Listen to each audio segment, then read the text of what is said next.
എന്നാ പോവാലോ ഈ മൗത്തിന്റെ കാര്യത്തിൽ ഒരു ചെറിയ ഓപ്പറേഷൻ കൂടെ ബാക്കിയുണ്ടെന്നുള്ളത്. എന്തോ സംഭവമുണ്ട്, എനിക്കിനി തൂറാനുള്ള സമയം കിട്ടുമോ എന്തോ. പിന്നെ ഇതിനെല്ലാത്തിനും കാരണക്കാരനായിട്ടുള്ള ആ പരമ മോന്റെ കാര്യം ഞാൻ ഇടയ്ക്കിടയ്ക്കൊക്കെ ആലോചിക്കാറുണ്ട്. എന്ത് പറ്റിയടാ? ചായ നെറുകന്തലേ കയറി ബ്ലോക്ക് ആയതാ. എന്റെ കല്യാണത്തിന്റെ ഡേറ്റ് ഒന്നും ഇതുവരെ കൺഫേം ചെയ്യാനായിട്ട് സാധിച്ചിട്ടില്ല. സ്ത്രീധനം മാത്രം കണ്ടുകൊണ്ട് ഞാൻ വളർത്തിയെടുത്ത ഒരു സാധനമുണ്ട്. എന്നതാ? എന്റെ സ്വപ്നങ്ങൾ. മനുഷ്യൻ എന്തൊക്കെയോ കിടന്ന് പുലമ്പുന്നത് ഞാൻ കണ്ടിരുന്നു. അത് നല്ല വീക്ക് കിട്ടുമ്പോ മാറിക്കോളും. ഇനി സോറി പറയില്ല എന്നൊക്കെയാണ് ആ വേട്ടാവളിയൻ വികടൻ കിടന്ന് വിളിച്ചു കൂവിയത്. വിദ്യാഭ്യാസ കുറവുണ്ടാവും അങ്ങനെ പറഞ്ഞു. അതുകൊണ്ടല്ല, ഞാൻ കൊളോക്കിലായിട്ട് പറഞ്ഞതാ. ആ വികടന്റെ അടുത്ത് ഓൾറെഡി ഞാൻ പറഞ്ഞത് എനിക്കിനി സോറി വേണ്ട എന്നുള്ളതാണ്.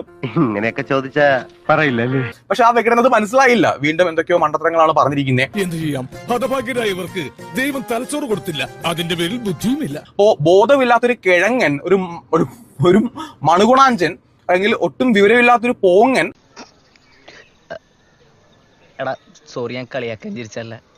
സാരമില്ല, ഇത് കേൾക്കുന്ന എല്ലാവരും ചിരിക്കാറുണ്ട്. ആണല്ലേ? അതുകൊണ്ട് കൂടെ ഉള്ള ആൾക്കാർക്കും അതേ ബുദ്ധി തന്നെയായിരിക്കും. എന്നെ കഷ്ടല്ലേ, കോമൺ സെൻസ് ഇല്ലാത്തതിന്റെ കുഴപ്പേ. അതുകൊണ്ട് നല്ല ബുദ്ധി ഉപദേശിച്ചു കൊടുക്കാനായിട്ട് പുള്ളിക്ക് ആരുമില്ല, കൂട്ടിനാരുമില്ല. അതിനകത്ത് ആരെങ്കിലും എന്തെങ്കിലും ചോദിച്ചു കഴിഞ്ഞാൽ പുള്ളി കുത്തയല്ലെന്നോ പുള്ളിക്ക് കുത്താൻ അറിയത്തില്ലെന്നൊക്കെയാണ് പുള്ളി കിടന്ന് പറയുന്നത്. അല്ലെങ്കിൽ ബുദ്ധി പറഞ്ഞു കൊടുക്കാൻ അവൻ ആരെങ്കിലും വേണ്ടേ?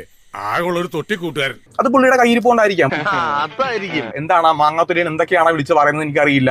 ഒരു വിഡ്ഢി സ്വയം പുകഴ്ത്തും, ഒരു ബുദ്ധിമാൻ വിഡ്ഢിയെ പുകഴ്ത്തും. നിന്റെ കാര്യത്തിൽ രണ്ടും കറക്റ്റ്. പുള്ളിയുടെ പൈതൃകമല്ലല്ലോ എന്റേത്. പലതരം കുഴപ്പക്കാരെ ഞാൻ നേരിട്ടിട്ടുണ്ട്. ഇങ്ങനെ ഒരു വെറൈറ്റി ആദ്യമാണ്. അപ്പോ 50 അച്ഛനുള്ള അടുത്ത് നമുക്കൊന്നും പ്രത്യേകിച്ച് പറയാൻ വേണ്ടി പറ്റില്ല.